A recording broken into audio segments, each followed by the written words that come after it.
experience the full power of the dark side.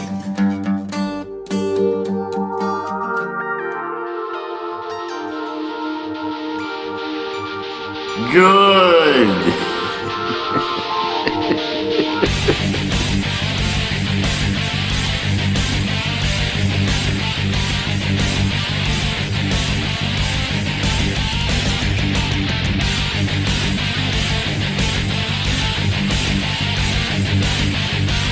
We will deal with your rebel friends soon enough.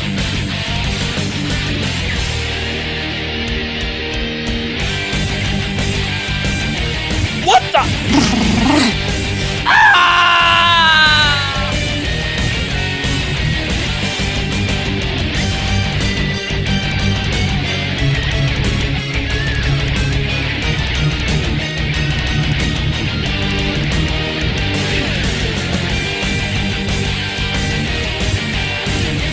Misa back!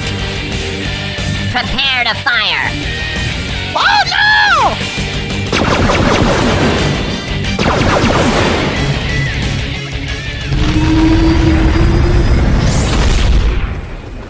Hello and welcome back to Star Wars Beyond the Stars for episode number 7, recorded on Saturday, September 27th, 2014. I'm your host, Fred, aka Sith Lord Korf.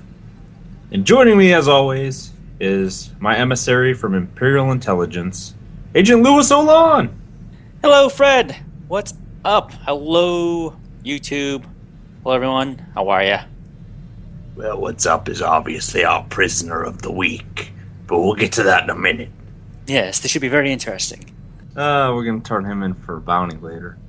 And also joining us this week is Paige, aka Captain Kimbray.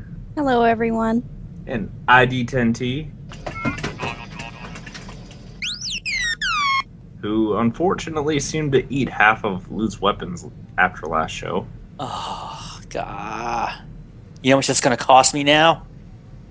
Is that beeping noise he was making normal, Lou? I'm not too sure, but we may not want to stand too close to him. I'm telling you, man, I think he shares a chassis with that bomb disposal unit on Drummond Koss. Treek's here, too. And now we move on to our captive prisoner. Did you manage to get a name from this one, Lou? Not yet. Working on it. Let me kick him. He'll say his name. Go ahead. Jay, this is SIS captive. I now know what an Imperial ship smells like. Treek P. Well, I've had Treek on my ship, and it's certainly not this foul. Treek's been cheating on us. You hussy. Put her down. Just put her to sleep. What is this? Is this mucus or slime? Oh, look. The SIS agent had a thing. It says add to collections. Oh, okay. That's how Treek's been getting around. Mm-hmm. She does get around, and we get along quite well. Oh, that's terrible. Don't appreciate all the treat hate you guys send her way, so I'm here to defend Treek. We're never gonna remove your binders at this rate. Shock him again, Lou. I have something better for that. Hang on. Getting that table. That new, I guess, interrogation table. Good idea. I'll use the force and hit him with the table.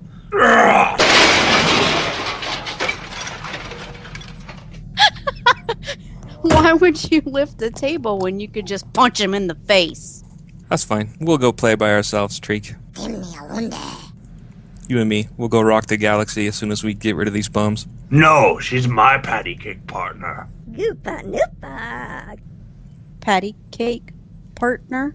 Oh. Shut up, Bleach. Butler. Now. You're embarrassing me in front of the prisoner. Well, he's Republic filth as well.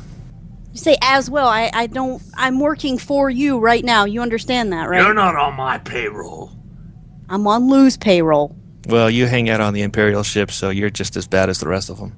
Lou's on my payroll, and he's not paying you with my money.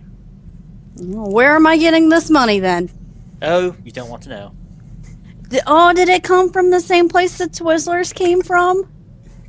I don't know. Let me check. Oh, God. Oh. No. Never mind. Oh, who wants half of a zebra cake? Not looking. Zebra cake. I'll take a Swiss roll if you got one.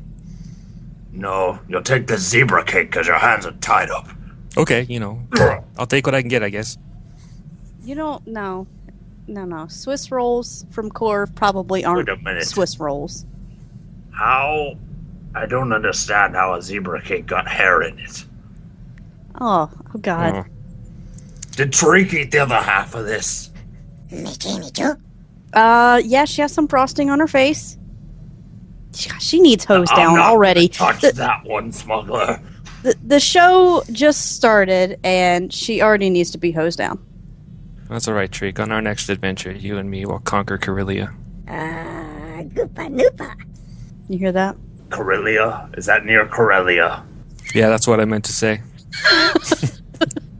All right, and let's also mention that we're going to be doing our next audio project soon, and if you would like to be part of it, and you have the ability to record your own voice in a high-quality format, we don't want a whole bunch of static and white noise, then you can send us an email to StarWarsBeyond@gmail.com, and we will give you a part in that episode when we do it. We also offer free shout-outs for anything you'd like us to shout out. Just shoot us an email, StarWarsBeyond@gmail.com. We actually had a birthday this week. It wasn't a fan, but it was Mark Hamill. Yes, That's Hamill right. himself tweeted that. That's right. So happy birthday, Mark Hamill. Yay, Luke. No one else sounds excited. I'll allow the shout out to the Jedi. I'm mad that my shout out, I got nothing for my Gauntlet shout out. Apparently nobody wants to play the coolest game there ever was. I retweeted you. That's all you get from me. Yeah, I appreciate it. Can you blame people for being apprehensive about giving money to a Republic agent? Okay.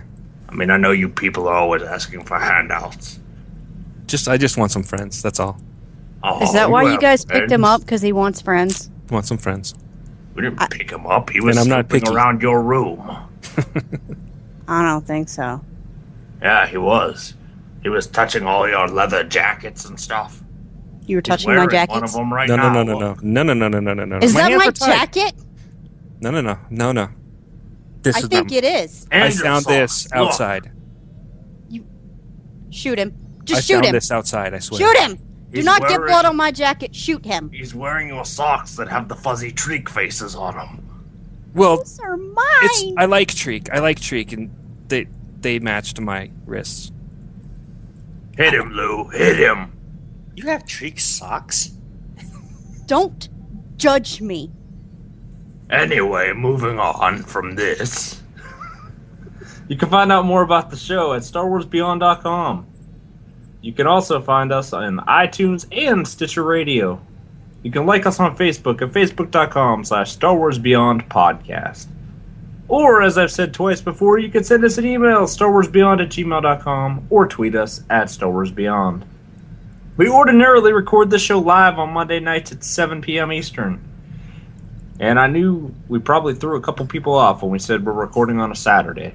But we did that special so that we could have our friend of the show, Jay Connell, here. Oh, it's so good to be special and tied up. You really make people feel special. Shut Make people up! feel special when they're Yeah. tied up. And you beat up my buddy Treek. I feel special. Please, no one doubt the sincerity of Imperial hospitality. No Ewoks were harmed in the making of this podcast. That's our PSA announcement. Anybody see any orange boots that have the toes cut out? No. Yeah, sounds like no, hun. I think I got the smuggler's affection up. She called me hon. And without buying a gift. That's pretty good. Yeah. I give her the gift of my toenail clippings on her pillow. Oh, that's like -40 right Gift there. that keeps on giving all night long. Disgusting. So, what's coming up in the captain's log? Coming up in the captain's log, we have our weekend game. We're going to talk about possible new species. We have Agent Olan's intelligence report, where Lou will present Kuat Drive Yards Part 3, plus the weekly winner of the Agent Star Wars Trivia Question of the Week, and your feedback in our community holo feed. But before we get to that, we do have something quick to mention, and this is coming from BioWare's site. This is from Tate Watson, and he posted this on the BioWare forums on the 26th, which was this past Friday. And here Tate writes, "Hey everyone, On September 30th, all game servers and SWTOR.com will be unavailable as we perform scheduled maintenance. Game Update 2.10.1 will be implemented during this downtime. Details are as follows. The date, Tuesday, September 30th, 2014. Duration, 4 hours, or less we hope, knock on wood. Start time is going to be 3 a.m. Pacific to 7 a.m. Pacific, or 10 a.m. Greenwich Mean Time to 2 p.m. Greenwich Mean Time. Patch notes will be available on Monday prior to the maintenance. During maintenance, all updates and additional information will be posted on our Twitter account. Thank you for your patience as we maintain service for Star Wars The Old Republic.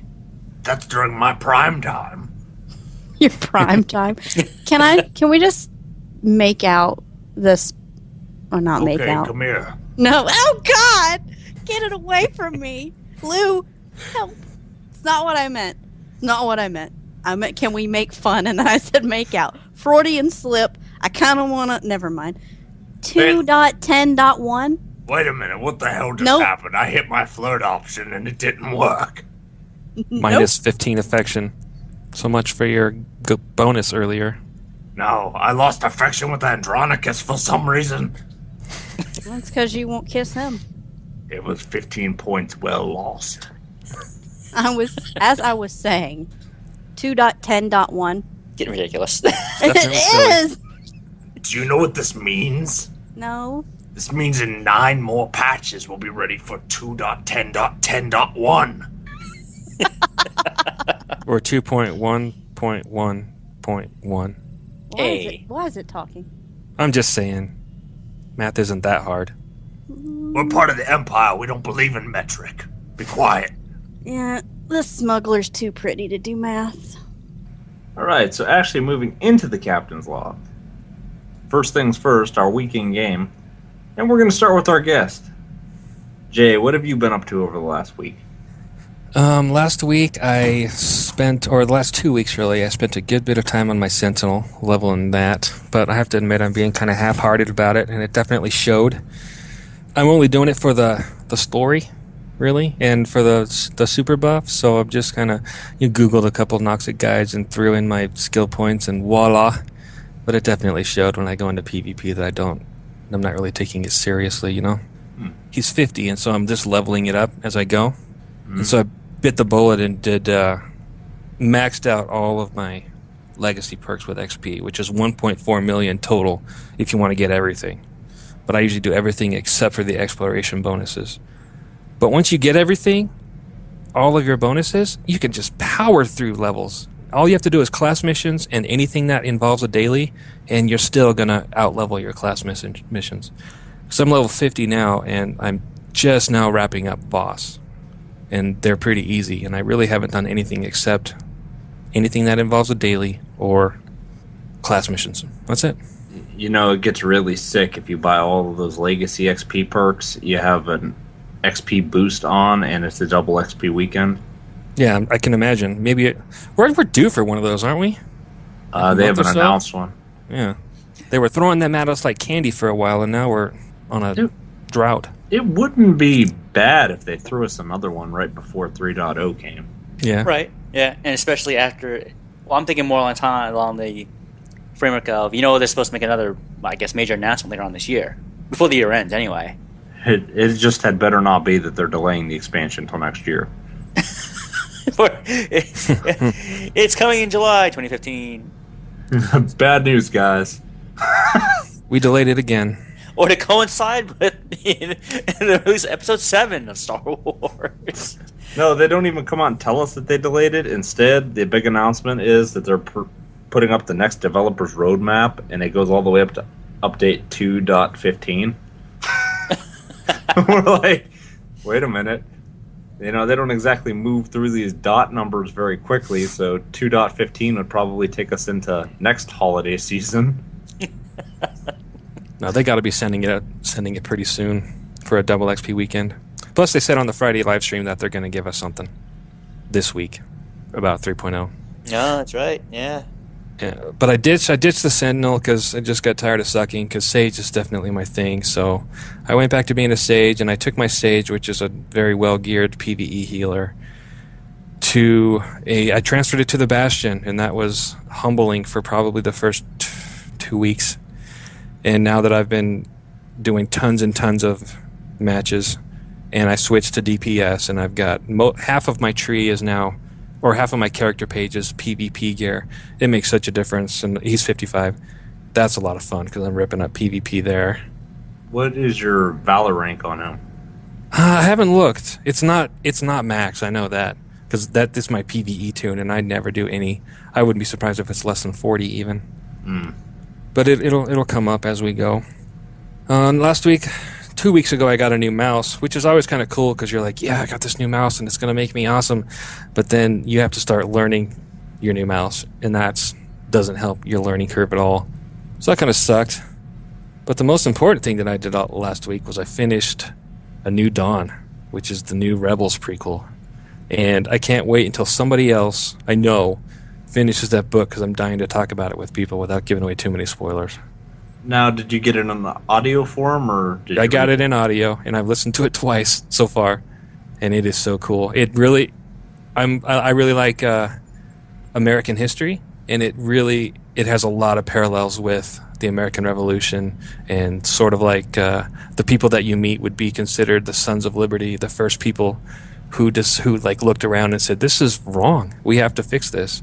And there's a lot of cool prophetic one-liners given by the main characters, and it is a very cool book. The Sons of Liberty, if one of them was a female Twi'lek, a female Mandalorian, and an astromech droid. Yeah, but they're rebels. They're doing things that are against the law. So it's very cool. I can't wait till someone else I know reads the book because I'm dying to talk about it with them. Yeah, actually, that series should debut soon. This week, I think. Yeah, on Disney XD, it's supposed to come out. I know. Yeah, I know. I need to get with somebody who's kind of shady and tell me how I can watch that without subscribing to cable. There's got to be a way. I know people do it all the time. I just don't know how. If you want to talk about breaking the law and some shady activities, you came to the right place. That's right. We're on an Imperial ship tonight, huh? But on that note, we're not going to continue that conversation because we want to stay on iTunes. All right. Yes. We'll go with some radio silence. I would love Silence to. on this ship. Every time it goes quiet, Trick starts hacking up a hairball. Yeah, and I don't know if you'd seen the extended trailer for that series that's out. I watched the trailer that's like 10 minutes long or 8 minutes long. It's the one where Ezra meets Kanan for the first time and they have the little Force music. Mm-hmm. Is that the one you're talking about? And there's the chase scene down the highway? Right, and then there's also another one where they highlight more of the Inquisitor. Oh, no, I haven't seen that one yet. Okay. That's good. I'm going to do that as soon as we're done here. Now, have you read or listened to the actual SWTOR books, Jay? Yeah, all of them. So I've done Revan, Fatal Alliance. What are the other ones? I don't even know. Well, I think Lou knows where I'm going with this. Yes, I know exactly where you're going. Would you say that A New Dawn compares more closely to, say, Revan or Fatal Alliance? It's probably closer to Revan because it's pretty good. I thought Revan was really good. So there's actually a story to it then with some type of a resolution. Yes, there is resolution. Well, yeah, I guess there is signed. You're such a Fatal Alliance hater. It's not that I hate Fatal Alliance. It's just that I feel like resources and money were wasted making that. Because it's a story that is literally about nothing. You read the story, and from the beginning of the story to the end of the story, nothing has happened except for you've just wasted 15 hours of your life. That's true. So you're calling it the Seinfeld of Star Wars? Isn't Fatal Alliance the one where you get T7? No. What's the one where you get T7? It's not Revan. No, it is Deceived. Deceived, okay. Mm-hmm. Yeah, T-Seeved is a good one too, just because of the T7 references. Fatal Alliance only has Satele Shan in it, and not even in a noteworthy capacity. Yep. And Darth Barris sounds like Count Dracula in the audio version. Welcome to Alderaan. I am Darth Barris. It could be worse. It could be the Count from Sesame Street. Okay. 1, 2. You sound like kind of like an Italian count. A one, a two, a little bit. 1, 2, 3. Super Mario Star Wars crossover. Make it so. So, out of 10 stars, Jay, how many would you give A New Dawn? 10. It is so good. If anybody that is into the movies reads New Dawn, it deals with the first people who decided to start a revolution. And just for context's sake for our listeners, how many stars would you give Fatal Alliance? 8.5. We'll give Revan a 10 and Deceived a 9. Okay, so Fatal Alliance will drop down to 7. Wait a Is minute. that better? You rate Deceived under Revan? Yeah, Revan's just cool, man. I didn't like all the, the Malga stuff is cool, but Revan is just so cool. He's such a cool character. Use the Force and make him agree with everything you think. Hopefully, I'll have a chance to read New Dawn. I know someone in my household has it on their Kindle, so I'll wait and see. Yeah, snake it from him. All right, but here's the thing, though. I mean, I'm really looking forward to the series on Disney, but then also seeing some of the other trailers and how they portray the Empire. It's like, my God, I know it's a family program, but come on, this is the Galactic Empire we're talking about. There's some pretty horrific scenes in New Dawn. They definitely portray the oppression of the Empire, about why people would decide to stand up. It's pretty rough, but it's cool. Yeah, I mean, I'm hoping when I finally read that maybe they'll make some tie-in, because I know if anyone's ever watched, I know, is it Revenge of the Sith? I know there were deleted scenes that I think were made available on the DVD. Okay. There weren't enough deleted. Yeah. One of the scenes I wish they had stayed, that they had left in there, was, when the very first, because the Alliance officially started when, one group of senators actually said, screw this. Mm-hmm. We don't believe in what Chancellor Palpatine is doing. This is before Palpatine forms the Empire. You already have senators making agreements, talking behind the scenes in their own offices amongst each other, saying, you know what, this is not going our way. We have to be prepared to fight, or get him out of power. And guess what? To me, that would tie in nicely to what they're doing in Rebels, with the Star Wars Rebels, because it's Hera and all of them starting the good fight, and like Jay just said, the Sons of Liberty. But then you actually have the official start of it when you have these planetary governments saying, "All right, we're going to make a stand." Well, basically, you're talking. Rebels is going to deal with, I would say, like sort of the doers of the revolution before they meet the political backers. Right. Yeah. Before they come stuff, together. Yeah. Yeah. It's cool, man. I dig it. Yeah. That's really all I did this week. It's at least decent. I mean, you read the newest book that came out, so it's not like you haven't been involved in the Star Wars universe this week. Yeah. Got my butt kicked on Sentinel. And I watched Chill's stream the other night, and God, he's good at Sentinel. It just made me want to go, sit down and read and start caring about Sentinel, but really I'm only doing it for the story and the super buff. But now I'm level 50, so I'm going to finish off that story, and I'll probably never touch it again. It's a shame, because out of all of the mirror classes, the Sentinel is actually the only one that I prefer over its Empire side mirror. Really? Because when you're playing a Marauder, you can tell the character is actually swinging their lightsabers with just this vicious rage, like they're trying to hack someone apart. And the Sentinel is the one that just seems calm and collected, and like they're actually a master with the lightsabers. Every move is just calm and perfected. I have to say, I do enjoy my assassin more than my shadow, because, there's lightning, there's all this, over dramatic, I hit you with this dual-bladed lightsaber. But with my shadow, it's like, did I just hit them? Oh, those were pebbles that I threw at them. I feel like a little kid throwing rocks at someone.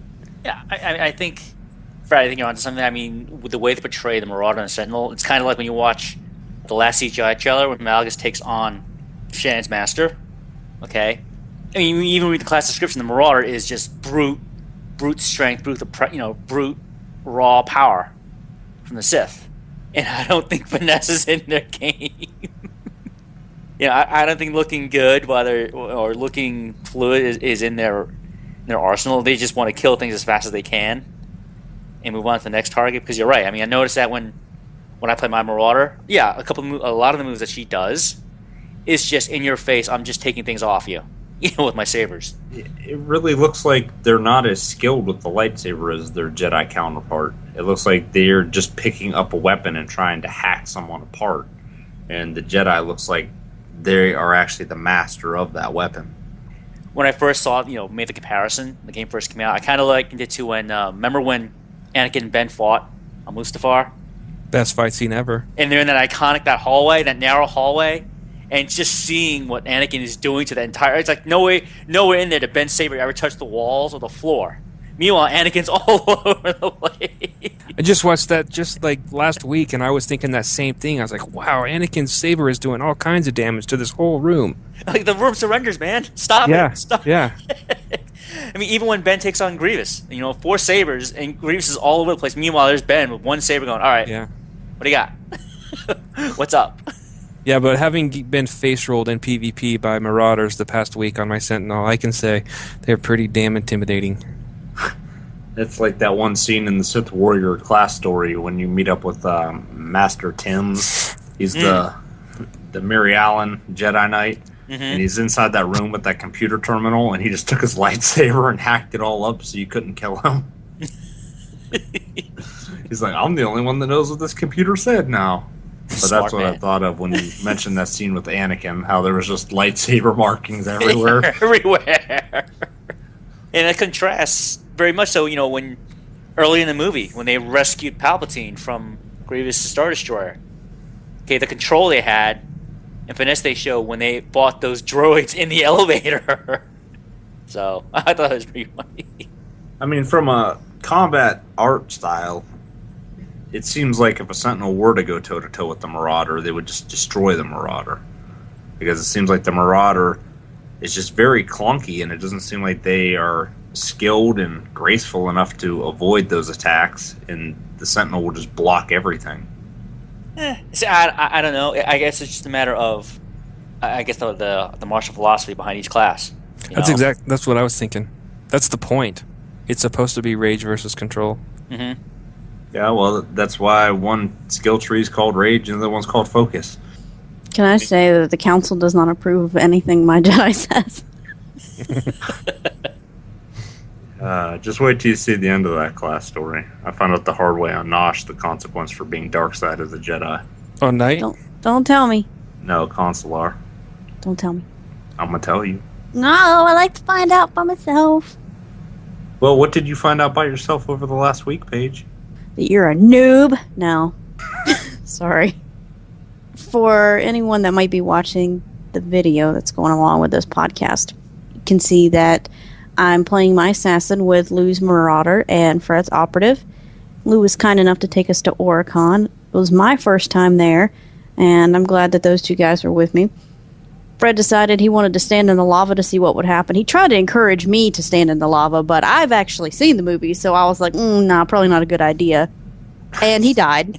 Yeah, that tends to happen. I just ended up writhing on the shore going, I hate you! I hate you! And I just kind of stood there. No, I did res him in the lava. And he died again. And then I was going, I still hate you! I still hate you! And that shouldn't be funny, but it is. Then he wanted to know if the lava near the camp, like where the flight point is or whatever, was deep. So he ran out there to find out. I wonder if this lava's deep. Let me just go run in it. I wonder if this hot lava's less hot than the other lava. No, I did that one on purpose because I had heard that on Manon, if you jump into the water, you actually fall and die. And I was wondering if Oricon was set up the same way. See what he's curious about? I wonder if lava burns. I wonder if I will die. Although, interestingly enough, I actually played the game with the bloom turned off, and all of my lava looked like chunks of poo just floating by. It did. It's a bummer. I looked over at Paige's screen and saw the lava was all like lit up and on fire. I'm like, wow, bloom really makes a big difference when it comes to lava. Yes, it does. It makes this planet bearable. Not really. But it looks cool. So you were jumping off the cliff. Oh, wait, you're on Imperial side. I don't know what the Imperial side Oricon looks like. Picture the Republic side and then picture way better. Is there a lava cliff right there at the camp where the... where you enter? Nope. No? The lava's like Oh. ground level, like a beach. Yeah. The Imperial camp is actually further up on the shoreline. Right.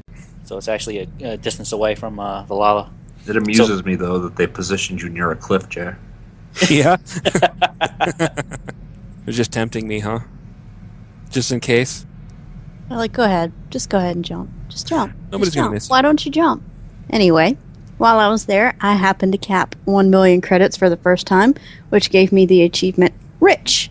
It's not a big deal to a lot of people because they care about that sort of thing.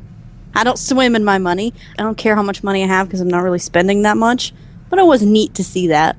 Better than the time I had 66,666 credits. That was fun. I have a picture of it on my phone. I'll I was upload going it to to say, you Twitter. should have screenshotted that. I I- hope I- you took a screenshot of that. I did. I'll upload it to Twitter. Maybe a little later I have to find it. Is it a And, screenshot or just a picture you took with your phone? I truly don't know. I'll have to look. I have like 2,000 pictures on my phone. I'll have to figure it out. I'll go through. I'll find it. I also happened to get myself quite a few upgrades there. However, I was lazy and I just put them in my bag because I didn't feel like taking all the mods out and putting them in my pretty gear because that was some ugly stuff. That stuff was ugly for an Inquisitor. I'm sorry. I'm not that sorry, but no. Oh, you mean the initial gear you get from the Crush Awards on Oricon? Yeah, that's ugly. It's really bad. I like my... I don't know if there's ever like a good image of my assassin in the video. I don't know if at any point I happen to maybe be standing in front of Fred. But I have almost like a Darth Vader type top looking thing going on with a cape. And these like knee-high boots, but the Imperial Dancer bottoms. So there's like some leg and some butt exposed. So it's like badassery coupled with a little bit of skin. And I like it. So I take all the mods out and put them in my sexy gear, but I was lazy. I just put the stuff in my bag. I was like, I'll do that. I'll do that later. It's amusing that your gear looked so bad when the agent gear actually looked pretty cool, although I wasn't sure about why I had a World War II gas mask. Yeah, I mean, when I'm on my operative, I actually have all the gear from there, and I just swapped out the mods. But yeah, it's like, you know what? I think I'll keep the other orange helmet that I'm wearing right now. At one point, we were fighting a champion for one of the quests, and I don't remember the name of that particular champion, but I know that everyone had died. And I was kiting and trying my best to finish off this loser, because I'm not actually a tank on my assassin, I'm DPS. And I killed it, and they were running back, trying to get back as soon as they could to help me, and Fred's screaming, "Stay alive, stay alive!" And I killed this chick, and I'm like, yes! Like, I'm so thrilled because I was almost dead. But then suddenly, I dropped dead, and I'm like, what just happened? A dot killed me.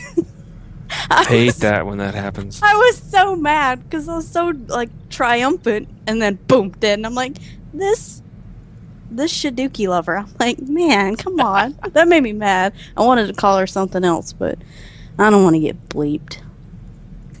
Anyway, Fred found it amusing, as did I think Lou and myself, to throw his face into the Watchtower Central Control's defense on the power grid.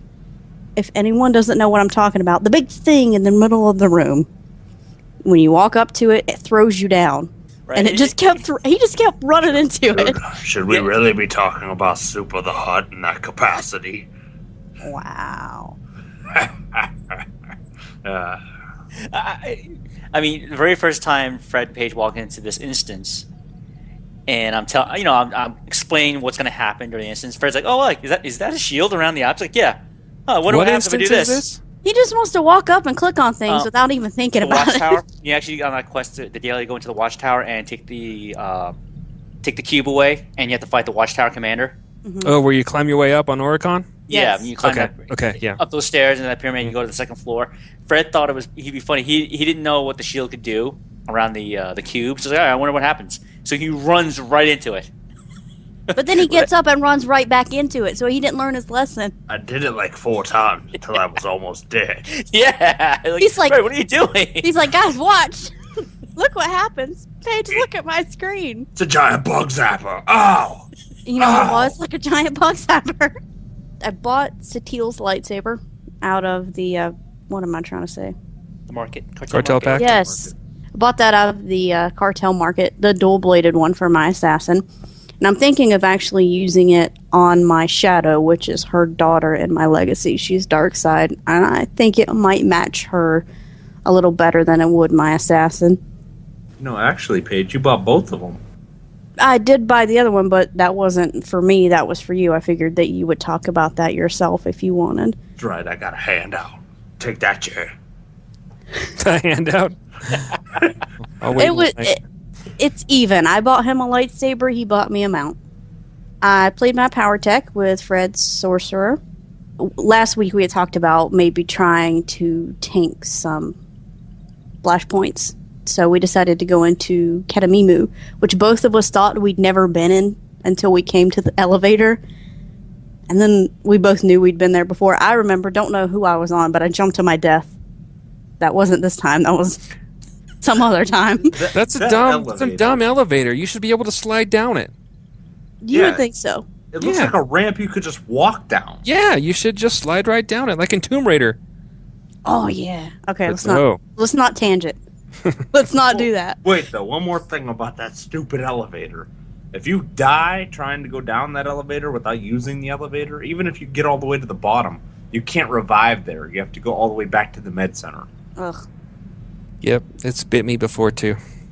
So, at the point where we reached the elevator, we realized we had been there, possibly because we'd both died there before. And then the point was really driven home when we came across the final boss. I did ding my Power Tech 34 in that flashpoint. Got some upgrades in there. I should have written those down, but I'm pretty sure I got the gun from the final boss. And I should have written down the name of it, but I didn't. We didn't die, which is a plus. We didn't go in with a group. We did use our companions. Fred took Andronicus, and I took HK. Neither one of us died, which is a plus, and I think it might be time that I actually try to tank with real people around if I don't embarrass Fred too much. But we did that flashpoint at level, too. Katamimu is a great flashpoint. Are we boring you, Jay? No, I had a beer, sorry. You gave him a beer, Lou. I thought it was Java juice. My mistake. Sorry. Treek's been smuggling me beers. Don't make him comfortable. He's not here to stay. What'd he do? Take the cap off with Trick's front teeth? Goopa noopa. After she'd been chewing her own butt. It's a lot easier for her to do now that Lou shaved her. Don't remind me. Ew, Hey, could you Lou, imagine we had a a fan shaved tree? specifically request pictures of you shaving Treek. Well, keep asking. I have them on my... Treek, I'm shocked. You never told me about this on our adventures. Fuck. Let's see. Lou, what have you been doing? Well, wow. Awkward segue there. Anyway. You know, on that note, Lou, that's 2 weeks in a row we've had an incredibly awkward segue over to your game. Yeah, I know. It's like, wow, how do I top that? No, I don't want to top that because I don't want to touch that. I'm just going to walk away from it. Don't top that, just mount that. What? Yeah, that's right. What? But I have been actually going back to the Dailies grind for all my max level characters. Currently, my max level characters on Jedi Covenant because I need to rebuild credits after buying upgrades for my companions. Because remember, over time, I've been actually, swapping out and actually looking to use other companions on my characters. Just to switch things up. Like, for example, my operative, I'm working on Temple, and I've also started working on Dr. Loken, so I actually want to see him go like Raccoon Rage on somebody one of these days. When I actually get some decent gear. Are these all 55 tunes? Mm-hmm. It must cost a fortune. Yeah, that's why. That's why I'm broke most of the time. That's why I'm broke on all my Imperial characters, and now my Trooper and Sentinel are all broke because doing this over time, not only improving myself, but also buying the gear necessary for my my companions, it costs a lot of money. And in case you haven't heard, folks, I hate crafting. So no, that's not my route. How quickly can you do one set of dailies on one tune? Let's see. On my operative, and this is me actually doing... No joke, I actually told Fred and Paige this a few days ago. This is exactly what I do. I will actually start at Ilum, Belsavis, and I do both areas of Belsavis. The original level 50 dailies on Belsavis. In Section X. And then Section X. And then I will go to Corellia, go there and do those. And then I will head over to CZ198, and then I finish off with Oricon. Yeah, usually I can do it within a little under 2 hours. Oof. And That's a lot. yeah, and it depends also on when I actually start doing it. Because there are some days where I only do it on maybe 1 or 2 characters because there's so many people, especially at night in the dailies areas, that it's just impossible to get things done. Within a reasonable amount of especially time. in the black hole, you're competing for mobs. Ilum's typically a ghost town. Yeah, exactly. For me. Yeah. Is that all imp side, Blue? Mm-hmm. Well, most inside, and I also run them on my. Right now, I've also included my Sentinel and my Trooper. So. No, I will say that I enjoy doing the Black Hole Republic side more than doing it on the imp side. It seems smaller. Yes, it's not as spread out as the Imperial side for some reason. And it doesn't have annoying quests like you got to keep killing 20 groups of mobs to get to those stupid little boxes you got to blow up. Oh my god, yeah, that's the area quest, I think. Man, it's horrible. Hopefully they'll fix it. But, continuing on, my Marauder, I'm actually starting to look at upgrades for Pierce, and going back to Vet. My favorite Twi'lek in SWTOR is Vet. Who else would it have been? That stupid one you get on the consular? Right, the only Nadia? variable Twi'lek. That is not a Twi'lek. It's not Twi'lek. What is his name? It starts with a Z or something. Kaizen Fez? Zenith. Yeah, Zenith. The consular? Yeah. That's one companion. As soon as you get him, he never leaves the ship for me because he has a stupid blaster that clips through his Leku. Yeah. You can't he's a even decent give him a range blaster DPS. pistol. Who designed this crap? You're gonna give the Twi'lek with the Leku that hang down a freaking gun that's always gonna stick through his Leku and not even let him use just a blaster pistol? He's supposed to be a resistance member, not some kind of soldier. I like Zenith because he's he's a little bit dark. He's a little bit of a rebel. So I kind of like his story. I'd never know his story because he's worthless. I feel like I've been gimped a companion. He just stays in his part of the ship when that part of the story is done, and he just gathers dust. If I had my way, he wouldn't be on the ship at all. Well, it's kind of like me and Brewmark, my Marauder. I would feel almost that way rather about have some Quinn. companions. Quinn. Ugh. Do your noise. Ugh. I would rather have Quinn than frickin' Xena. Is he a romance option for females? Quinn? No, Xena. I don't know. That's a guy. No, Lieutenant Areso, I think, is the female option for Sage. I think. Don't quote me on that. Sometimes they get more than one choice. Yeah, I could romance Quinn or Pierce on my Marauder, I mean. Yeah, well, you guys are throwing out all these companion names that I don't know because I don't play that side very often. Let's see. You know who T7 is? Know who T7 is. We get along real good. Yeah, it's probably the last companion you ever got. Because he was fake. Because he's a droid. And speaking of other companions, my sorcerer, I'm working on Ashara for now. Because, I have Kemval. I'm working on him always, but then I also want to start working on Ashara, get her up and running. So, take her out every now and then. And then, the Sentinel.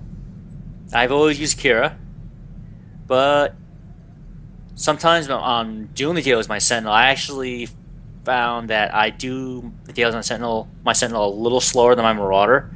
Then I realized, because my Marauder, I pretty much tear through everything because I've got Quinn and he's healing me like nobody's business, as opposed to when I work with my Sentinel, it's just me and Kira, and I actually have to take time to heal. Doc is a good healer once he's geared out, too. I like And Doc that's what healing people better tell than me. Treek. Quinn heals better than Doc. And that's the only compliment I'll ever give Quinn. Quinn is seriously one of the best healing companions in the game.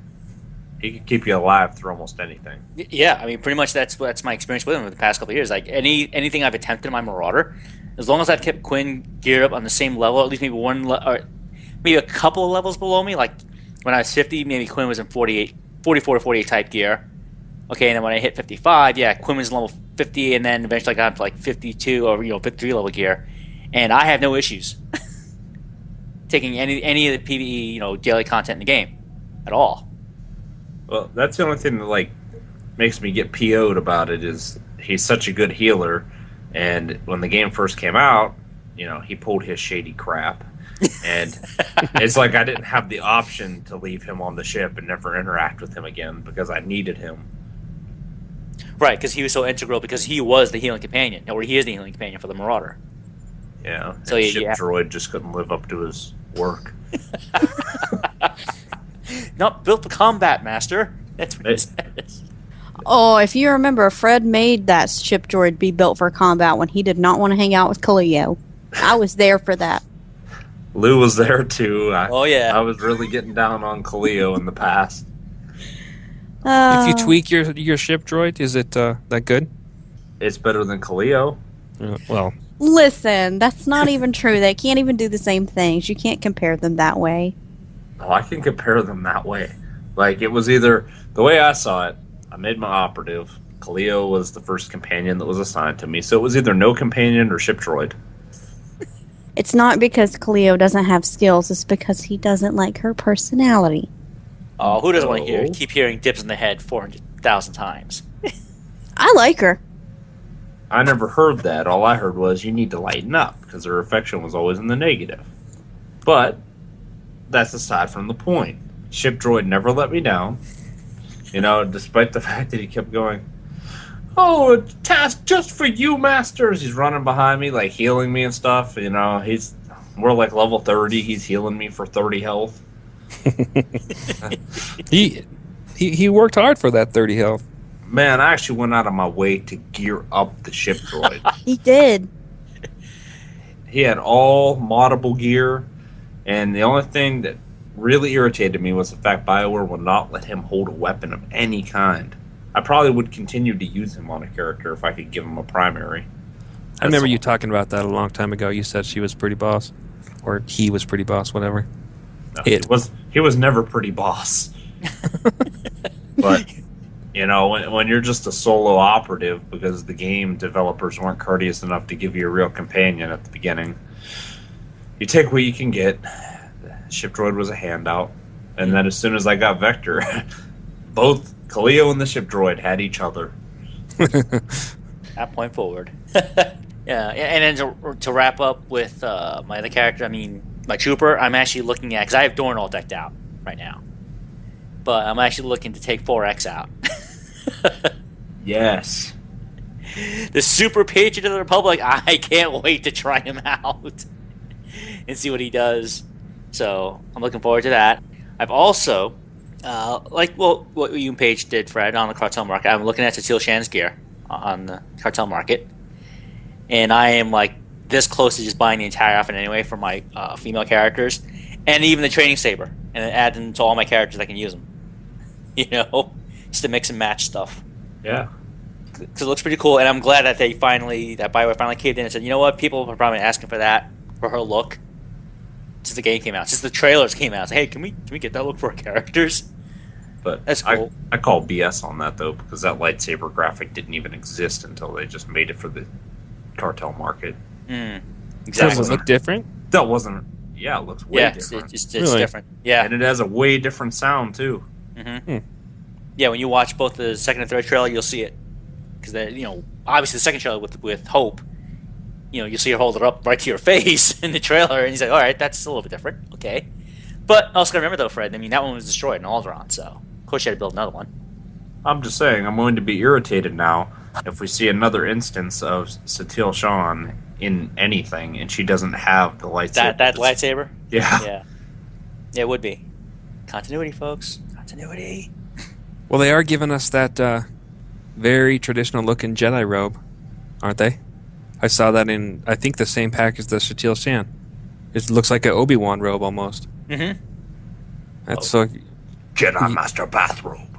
Yeah, you said people have been wanting that for a long time, and they're giving us the Obi-Wan robes too. Exactly, and this I'm hopeful because also in the Hope trailer, I mean, what Jace Malcolm is wearing, the actual Havoc Squad armor in that trailer is freaking unbelievable. And I know, for people who play Troopers, like we want that iconic armor as well.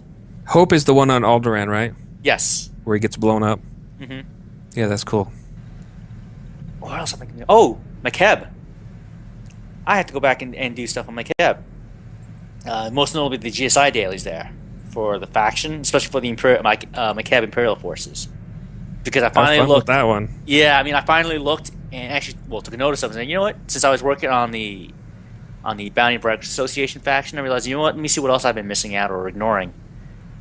And when I looked at it, especially for my for the Imperial side, it's like I'm only a few thousand away from maxing it out entirely.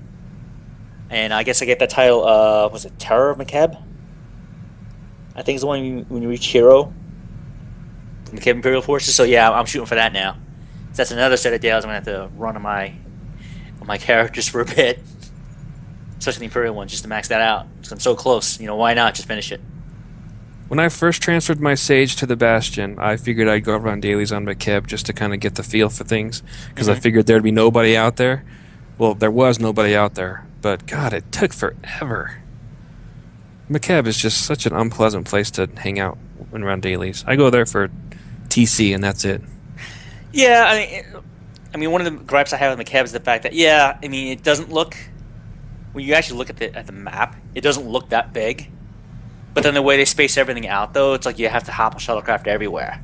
And it's like Terrace, where you can't just... There's a wall you have to go around, and it's like 2 miles long.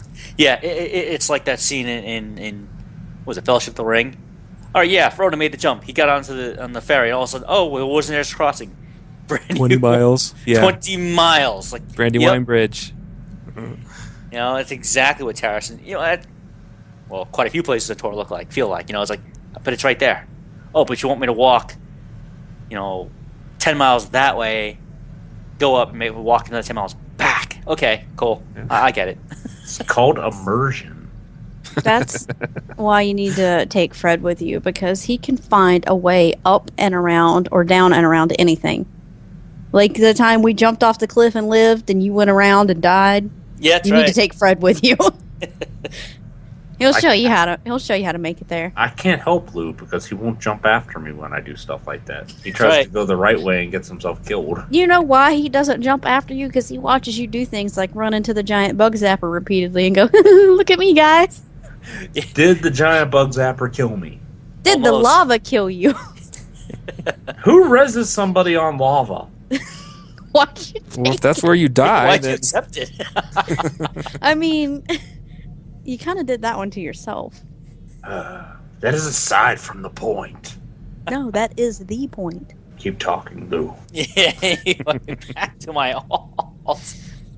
Another reason why I'm poor is that I've been feeding my power tech on Jedi Covenant some more credits to help, get mods for her. All right, because I bought most of the gear from the BBA. Except for the actual helmet, because I think you need champion standing for that, which I don't have. I'm short. I'm like 2K short for that. So I have to wait till the next bounty contract week to come out where I can buy it. And I'm noticing, too, is that, prices in GTN are getting kind of crazy. At least for me they are, okay? Because I am investing, in upgrades for my companions and such. And so every now and then when I see the prices of what they want for, like, level, 20 to 30 mods... I don't care if it's a mod, armoring, or enhancements. Like, you want how much for that? And I don't. I particularly hate the mentality. Well, you have high level characters. That's not the point. If I was a brand new player playing this game, when I try other MMOs, like that immediately pisses me off. Well, Lou, that's no different than when people buy the escrow balance things out of the cartel market to sell to free to play players. And they list them on the GTN for more credits than a free-to-play player can actually have. Yes, that doesn't make sense to me. Because if you're a sub, why the hell would you buy that off the market? It does nothing for a sub. Right. Free-to-play players are the only ones that can use it, and if it's something like to increase their money to 500,000 credits, they'll list it on the GTN for like 300,000, which would be either 50,000 or 100,000 more than they can actually have. No, I think the limit is, I think it's 350 or 400,000. I'm not sure. Yeah, I'm just throwing out random numbers, but the point is they list those things for more than the person can have. So Right. they need to basically buy an escrow thing so that they can buy the escrow thing. Can I just say, shopping on the GTN for me is like shopping in real life. I go in and I'm all excited and I browse because I have money in my pocket. And I look at prices and I'm like, I'm going to leave. And that's what happens. I use the GTN to get greens for companions. You can get them pretty cheap usually if you're not super picky. Just get something with whatever has the highest main stat for that companion. You can usually get it pretty cheap. Your That's what I use the companions GTN wear for. greens. Well, yeah, up until about 40-ish. What? What do you do with your companions? Put them in oranges. Wow. Mm-hmm. I know. That's a pain in the butt, juggling mods and everything. I don't start doing that until it actually matters later on in levels. Now, I don't upgrade the mods, but once every 10 levels or so. Right. Yeah, pretty much the same thing. Or if I see something that's too good to pass up, then I'll upgrade that for the companion. But I used my comms for upgrading like my gear to make sure that my gear is always top notch. By the time I do that, then I don't have any left to put on my companion. Well, what you do is, like, the first planet you do, you take those comms, upgrade your gear, and then the next planet you do, you upgrade the companion's gear. Do you clear every planet you're on? Most of the time. Like every triangle over every head? Except for the bonus series. I normally don't do the bonus series. Yeah, I usually just do class missions. No, I usually try and clear the entire planet. I'll leave the heroics for last because usually, whenever I play, sometimes for some reason like people don't want to group up and do the heroics, whether it's 2 or 4. I spend more time asking, waiting for a group, and like, you know what, screw it, I'll just finish the quest here. Bonus series 2, and move on. I'll come back later. And the little trick when you're gearing companions at pre-50 and using your planetary comms to do so, only buy them armor upgrades. Don't worry about upgrading their mods and enhancements. Do that when you get to level 50. The armor slot is going to be what gives them the biggest upgrade because it upgrades their item levels and their armor. Well, I usually pimp out everything. The armorings are 7, right? 7? Yeah, but see, if you're buying everything, then you're wasting planetary comms. Yeah, usually I spend 100 comms to completely gear either myself or my companion. And if you're anywhere near 50, like if you're at level 40 something or whatever, you should buy items with your planetary comms and keep them in your bag and keep selling them back every couple hours. Oh, like the PvP ward weapon trick. Yeah. And then when you get to level 50, 55, I think, buy as many upgrades off of the McKev vendor as you can. Give you a nice set of purples to start off for either you or your companion. Probably gear your companion up that way and then go do Oricon. Well, now my companions are all in like just leftover raid gear that ends up dropping, that you randomly get. But leveling, I guess I'm doing it wrong. Even Good thing I don't level too companions very get often. Handouts. You're my treat. Come back here. Goopa noopa. And speaking of companions like Treek, HK 51 update. Right now, I have all my characters that I'm running the quest on. They all have the initial 5 parts at this point, and I'm giving myself a little break from that because as I mentioned the last episode, that gets tedious after a while. So I'm putting it in the back burner for a bit. It's tedious on one character, and you decided to do it on multiples all at the That's same hilarious time. coming from somebody who runs dailies on multiple tunes. Yeah, I know, but at least the dailies, I have something visceral. I'm killing things. I'm blowing things up. You're getting a fat stack of cash. Exactly, as opposed to just going, all right, deploying the Burvis scanner. Okay, yep, okay.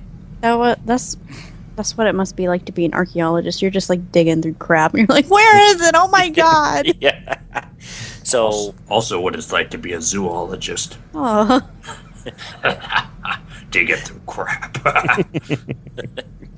Something I went to else the zoo today, and they have a button at the orangutans where the orangutans can push a button inside their enclosure, and it sprays the people outside on the other part of the glass. They're having a heyday with it. sprays them with what? Water. Jay Water. didn't realize he was the one in the cage. I was pushing the heck out of that button. That sounds very interesting, actually. It was funny. Sorry. It'd suck if you had your Tangent phone out, there. though, and you were like, Oh, hey, yeah. let's take a picture of the monkey. Yeah. You Son got a of a big bee. tape. Got a big tape circle on the ground that says you might get wet if you stand here. Splash Sorry. zone. Yeah, like at SeaWorld. Hmm. Tangent. Sorry. Focus. Focus. I have rage. I'm not a Jedi. Go fish. Yeah. Well, I'm fishing right now. I mean, since I have a Sage now on Jedi Covenant. Well played, Lou. Yeah, I mean, as my other rep counterpart in Shadowlands, I actually am going to make a Shadow. Because I actually have an Assassin on Jedi Covenant. So I have now an Assassin and Sorcerer. But I have my Sage on JC. But you know what? I'm going to now try a Shadow on Shadowlands and see how that plays out. Interesting to see, Jedi stealthy, cloaking, going around, doing stuff. Yeah. I think Then it's it pretty really cool. will be Shadowlands. Yes, it will. And on my final note, one of these days I'm actually going to get around to actually putting my strongholds together. I mean, I have all this stuff I can put down, but I just haven't gotten around to it. Same here. I don't go to my stronghold at all. I go to my guild ship because they already have everything all set up. Right, and actually, I did try, admittedly, a half-hearted attempt this past Wednesday. I was in there, I was on my agent, and on Droman Kaz, and I'm just standing there like 15 minutes going, all right, what do I want to put here? I want to put there, like, you know what? Nah, I'm not in the right frame of mind for this. Yep. I'm going to go back and do dailies. Me too. I'm just going to go kill stuff. Since you brought that up, that reminded me that I did decorate my stronghold, but I didn't actually do it in any fashion that I would do anything in my actual house. I just emptied everything I had, and I was like, will this fit here? Yes, it will. I have like 10 pictures of the same guy around one door. It's the last boss from freaking Hammer Station. Yes! He's everywhere in her I was stronghold. I was just like, I don't want anything to stay on me. Everything has to go on the walls or on the floor, and it's just a big Shaduki storm. Yes! Almost a cluster F of stuff just everywhere. And I'm like, who actually is taking the time to do this? I have too much to do. I just can't. I can't do it. Age Ridley loves the advos. Yeah, and for me, that just wraps what my tour week. All right. Well, what I did is probably far less interesting. I forgot to put it in the notes, but I did buy the Humble Heroes armor set that's on sale this week. Okay. Percent off. What is that? What's it look like? The Luke Skywalker armor set from Return of the Jedi. Okay. If you would dye it black. Okay. I've been eyeing it for a while, but I'm not paying $1,400 for any armor set. Finally went on sale, so I snagged it for less than $600. I think it's less than $600. I grabbed it for, so that was a deal that I was looking forward to, and it finally popped up. Paige hooked me up with the Shatil Shan's one-handed lightsaber for my sorcerer, which is kind of ironic that her lightsaber's in the hands of a Sith now, but whatever. I like it because it is a very cool-looking, like, etched metal appearance. Very intricate. The sound doesn't really seem to match what you would expect from a Jedi Master's lightsaber, though. It sounds like a very forceful, like, Sith lightsaber, like just raw power as soon as it turns on. Could just be me, though. No, I agree, because I listened to that too. And it does sound different than a regular lightsaber. I don't know Yeah, like it how to comes on describe and it's like... So now I'm curious because unlimited power. Sorry. yeah, for me the iconic lightsaber sound is always going to be the very first time. Oh, that sound you get. Remember when Luke's on Endor? Okay, and the scout trooper is turning around to come after him on the speeder bike. When you go to that scene, when that sound of Luke's lightsaber when it ignites, for me that's always going to be the iconic sound for a lightsaber. Yeah, well, they did a good job. Most lightsabers in this game have different sounds depending on the hilt model. Just this one, it's jarring when you first hear it because it's not the sound you're expecting from that lightsaber. It almost sounds like a normal lightsaber bouncing off of something. It's like, and like that's the noise when it first comes on. Just weird. I never noticed a difference in the lightsabers. Pay Like, attention. I know. Apparently, I'm not paying attention. Well, I know exactly the moment that Lou's talking about in Return of the Jedi, but I never would have pictured. I never thought that sounded any different than in Episode 4 when he tries to stick it in his eye. Didn't sound different to me. I don't know what. Don't ask Paige. Who knows what Jay watched and thought was Star Wars? The scene in Obi-Wan's den. Yeah. Where he first sees it. Yep. Obi-Wan didn't have a den. He lived in a little dirt hovel. Okay. Did you watch the retconned version of Star Wars? In Lucas's private home theater. Oh, you mean it doesn't show that hand shot first? Oh, just putting it out there. Boom. Oh, back on track. Following our last show, Paige and I went to Oricon with Lou, like Paige was talking about earlier. I didn't put all of the embarrassing moments that I had in here, though, because Paige sufficiently covered them. I took care of that for you. You're welcome. I had fun going through the planet the first time, and immediately after the first time, we did it the second time, since that activated the dailies. And I really don't see the carrot on the stick to keep going to this planet, because it pays about the same as the other daily areas that are 5 levels lower. I guess maybe if you're in it for grinding the reputation, that's probably the only reason to do Oricon, after you get the first initial set of gear. Well, I mean, you can get the other upgrades that are there. There's a cool Tauntaun if you have the Oricon rep. Yeah. That's the only reason I did Oricon, is because that Tauntaun ended up in my inventory one night after a raid. And it's like, crap, now I have to max out Oricon. By the time I got my rep up, I didn't think it was all that bad. I would compare it to Ilum as far as how quickly you can do it. Mm-hmm. Yeah, but to me, that's why I always do Oricon last, because I can't do Ilum and Oricon back to back. It's the same kind of monotonous go. No. Okay. And if you're on a PvP server, Oricon is where to go. Because if you're looking for good open world PvP, then Oricon's a good spot for it. Oh, I can imagine so. I mean, every time I do dailies, I'm always running into at least 2 or 3 Republic players. So it's like, oh yeah. Yeah. Do not go there by yourself. Pro tip. Don't go there by yourself for dailies. Well, I think I'm going to have to go back to Oricon on some other characters, because that got me by far the best gear that I have on any character just by doing that. So, Nosh will probably be the next one that I have to take there, my 55 Sage, because he has high level gear, but it's all PvP gear. Need to actually get him the PvE set now. Mm-hmm. You know, he's running around looking like Space Iron Man in a robe. Let's see, and then I spent the majority of my week playing my Sith Sorcerer with Paige, her Power Tech. She already said we do Katanimu, and we've been clearing out Alderaan. What level is Alderaan? Ooh, geez, like low 30s. I must have just screamed through it on my Sentinel, because it's not really very fresh. Well, it should stick out in your mind, because that's the happiest planet in the Jedi story, because that's where Master Orgus dies. And it was great, because the entire time I'm on Alderaan, every time I was playing Darkseid on my last Jedi, and every time they would mention Master Orgus, I'd say something about him being old and decrepit, and like they're like, you need to go down to the planet because we've been trying to reach Master Orgus on his holo communicator and he's not responding. And my dude's like, well, you know how old people are when it comes to technology. He's probably fine. He just can't figure out how to answer it. And then when I finally confronted the big bad Sith on the planet, he's like, your master's dead. And dude's like, my master was old and weak.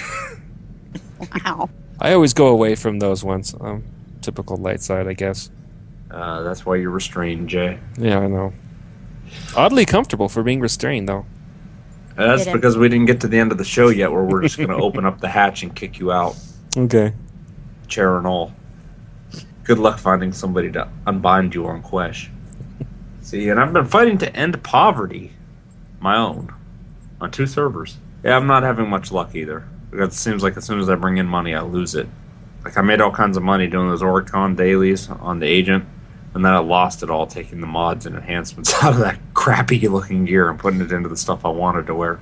Yet another reason I have not done that yet, because I'm like, no, my money.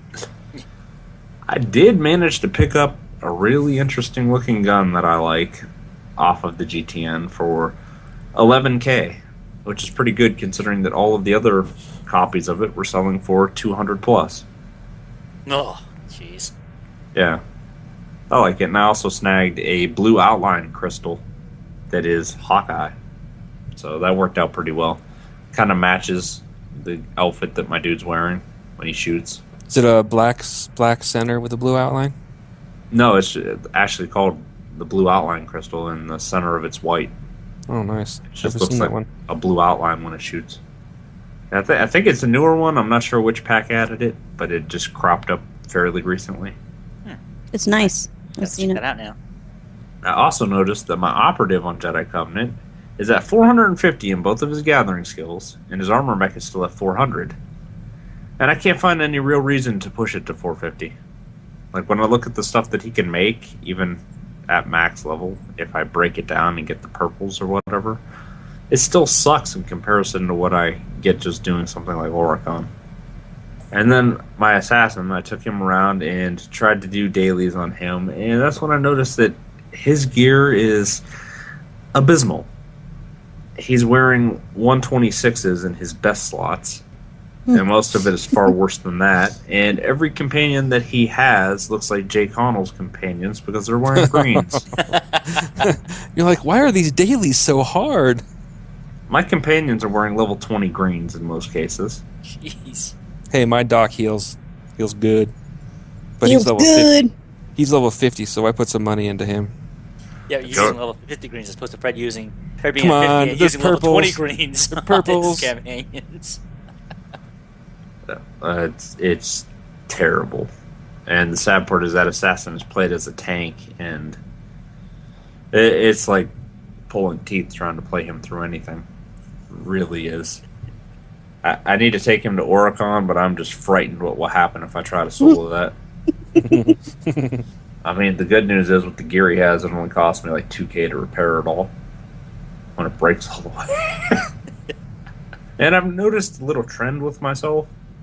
That once I get characters to level 50 and finish their class story, I kind of quit playing them, and they just end up getting to 55 by doing dailies. I can't honestly say that I have a routine of playing characters through McCab and continuing to gear them once they're 50. And I think the main appeal for me probably is the class stories. I always like to get into raids, so I'll usually grind it up to 55. I only have 4 55s, but that's... You know, if I'm going to take it as high as 50, I might as well take it to 55, so I can use it in a raid. I usually end up at 55 eventually doing dailies. Like, that assassin I was talking about was actually my second character in the game. And he's 53 now by doing dailies. He hasn't done anything since 50. And he doesn't do dailies religiously by any means. That's why I was surprised to get on him and see just the complete and utter crap that all of his companions are wearing, because I haven't played him in so long. But unlike Lou, I don't have millions of credits to fund re-gearing. Lou had millions of credits. Yeah, I had millions of credits. Oh, don't give me that. Lou does dailies for one day and makes 1 million credits. If I could do that, I would. All them characters? All them planets? And yet there's still people in the fleet saying, I'm broke. Are you serious? Well, we did have a little discussion topic, didn't we, Lou? Yes, we did. And what we're going to be talking about, new species discussion. There was a post on the official forums, okay, and it pretty much is highlighted with the fact that the question raised is, are we ever going to get a new species? And the second question on top of that is going to be, when will we get one? So I know this is a topic that's been bouncing around for quite a while, since the game launched, actually. You know, people have always been asking for more and more playable species to be introduced for players to create and run through SWTOR with. So this is the thing. I believe what happened here is that one of the actual original poster, he actually gathered, from the looks of it, all of the old polls. Yes, Bio used to allow polls on the forums way back when. And actually asked the forum community what they would like to see as a new playable species be introduced over time into the game itself. Okay? And with this poll, it's been over. The original poster admits it's been over a year. And when you go to this thread, it's actually called Cell Cadro's Ultimate Community Desire for Species Poll. Redux. Okay? It's in the general discussion section of the forums. Okay? if you're looking for it, add it yourself. And with this, you pretty much get an idea of what, well, at least from the players who bother to answer, what they're thinking or what they're asking BioWare to think about when they introduce new player species. Because what do we had introduced so far? We've had the latest one we got was the Cathar, okay, and that's one of the things that I guess the player base asked for. But for some dissenting voices in the community, you could look at the Cathar. It's just another humanoid reskin. Okay, nothing really truly alien. It's just another humanoid, but with fur. Fur, kind of like a cat's nose, feline type fangs, and kind of feline looking claws on their hands and such. But that's it. It's basically you just added a couple of things onto a human skin, so to speak. And I know just from looking at this poll that people have been asking for, I guess, what you can call the more exotic looking races that are available that you do see in the Star Wars universe, whether it's in the movies, whether it's in the books, the comics, the graphic novels. Star Wars has a boatload of species that they've shown over the past 20, 30 years, as the franchise has grown. So that's one thing we'd like to talk about tonight. It's like, now that we have the Cathar, do you think we'll get a new species soon? I think we are. And I think they have a lot to choose from, so there's no excuse not to give us a new one. I think we will too. What's the Jedi that breathes underwater in the Clone Wars? Kit Fisto, the Nautilin. Yeah, if anything, I think it's going to be that. It's kind of, it's as exotic as you can go without getting too crazy. Mm-hmm. But I'm leaning towards that. I'd like to see that one. The Nautilin was actually the number 2 race that the players voted for. I see that, but what's the Togruta? Someone tell me what that is. That is what Ashara is. Oh, yeah. Okay. If you watch the Clone Wars, that's who Ahsoka is. Togruta. Right, okay. I would actually like that. I think that those are interesting looking. They pretty much directly shot that one down, though, because they said that the tentacles in the front would actually clip through the character's face. There are a couple interesting quotes here, because he basically supplied all these different quotes from Daniel Erickson and different community Q&As. And in a really detailed explanation, they basically pointed out, about how they want races that speak basic and everything. And they said that the goal is for characters that fit in and don't get a reaction from NPCs where they're like, what the heck? And then they went on to say the freaks, the droids, the weird that we get to know and learn about, that's where our companions come in. And furthermore, then in another separate quote, they ask, well, they're explaining their philosophy on community feedback with the Cathar and everything, and with future races, and they say, understand that if you demand a species that does not speak English and is made out of jello, these are going to be the problems that it brings to you.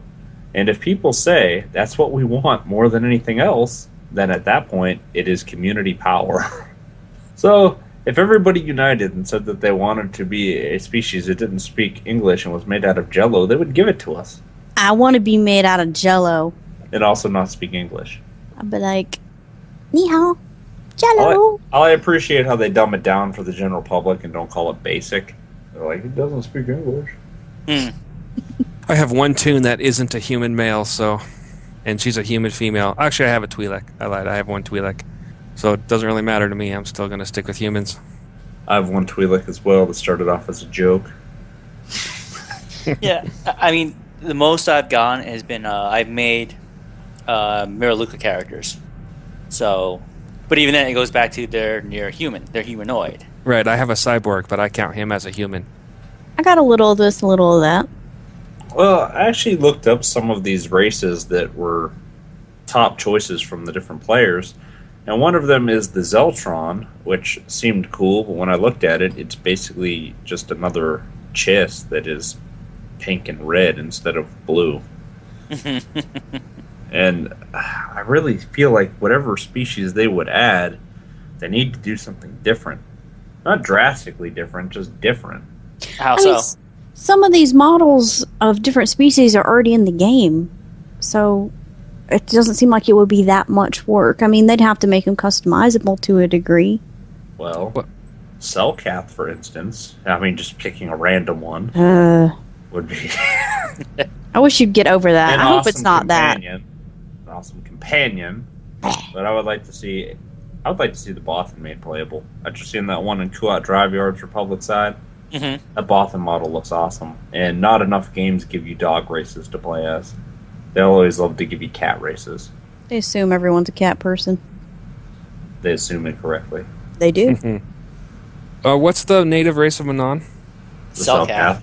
Selkath? What's the Nautilin race? Those are...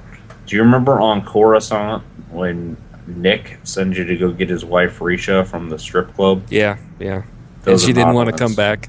Yeah. I love that quest. Those are Nautilins. The way they both sounded, those characters, Yeah. husband and wife, sound like, wow, I am like back in my hometown. I'm hearing people, oh my lovely wife, oh my god, like, wow. Am I on the streets of my hometown hearing that accent? Okay. Okay, lose a Nautilin in real life. Yeah. Well, that Manon area is so huge that they have to... I feel like they're going to do something with it. Because it's a big zone to just be there for one flashpoint and a couple cutscenes. Oh, come on now. We all know how much Bioware loves their big spaces. I mean, how long have people been asking, get rid of the damn cutscenes between us leaving our ship and getting onto a planet? Like, oh, I had to go to that elevator, went to the space station, take a shuttle down to the... Those take are me to the damn planet. orbital stations. Those are a pain. I mean, people have been asking for that for the longest time. Like, once you've completed your storyline, like, that should be gone. I don't know if it's a site, but, it's just one of those things that irks me. It's like, you know what? Once you actually do your class quest, and you either take it, do it, whatever, those things should go away, and you should transition to the world, or back to whatever. But Yeah, but I mean, there was a lot of design philosophies when the game first came out that they should have done differently. right. But it's neither here nor there. I mean, we're talking about species. So real quick, what species would each one of you like to see added? And when do you think that we will see our next species? Or do you think we never will? I want the underwater breathing Jedi from Clone Wars, the Nautilin. Because I always thought he was cool. I think it'll be the next expansion, and I would love to see whatever we said Ashara was. I missed it. Togruta. Yeah, even though they've said no, that's just what I'd love to see. That's just me. But I can't, suddenly in my mind, I cannot recall ever seeing a male one of those. Yes, I have. Never mind. Took me a minute, but I've pictured him in my head. You think it's going to be with 3.0 page? I do. Okay. I don't. You think 3.5. Okay. See, for me, I wouldn't mind. I'm all for new race being introduced, but I'm also, I guess, one of those few players. I don't really care about the speaking basic or whatever.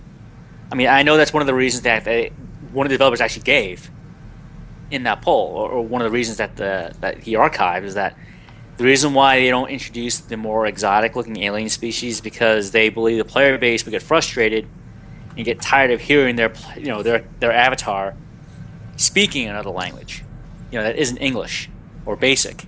Yeah, the exact quote from that is from Damian Schubert, and he says, "We probably would never make a non-English speaking player race. I know it seems attractive, but simply put, hearing alien for way too long drives you crazy."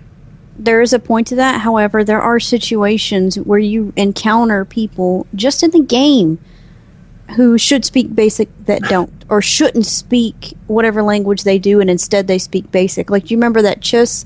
Where is it you run into him? Possibly on Hoth? No.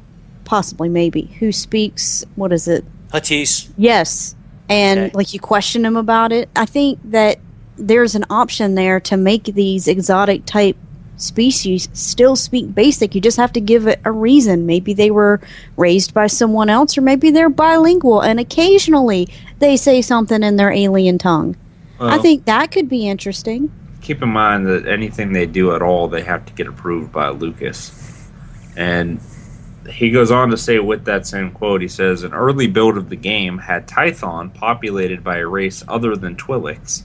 And after about the fourth quest, you wanted to put a fist through your monitor." A lot of things make me want to put my fist through my monitor, but I don't think that's one of them, because when I get annoyed, I turn the sound off and read the captions. So, any race we add in the future will need to plausibly be able to speak basic. I They don't can know. write that in with a voice encoder pretty easily. Put something they wear around their neck that makes them speak basic. The magic of writing. Yeah, I mean, even that works.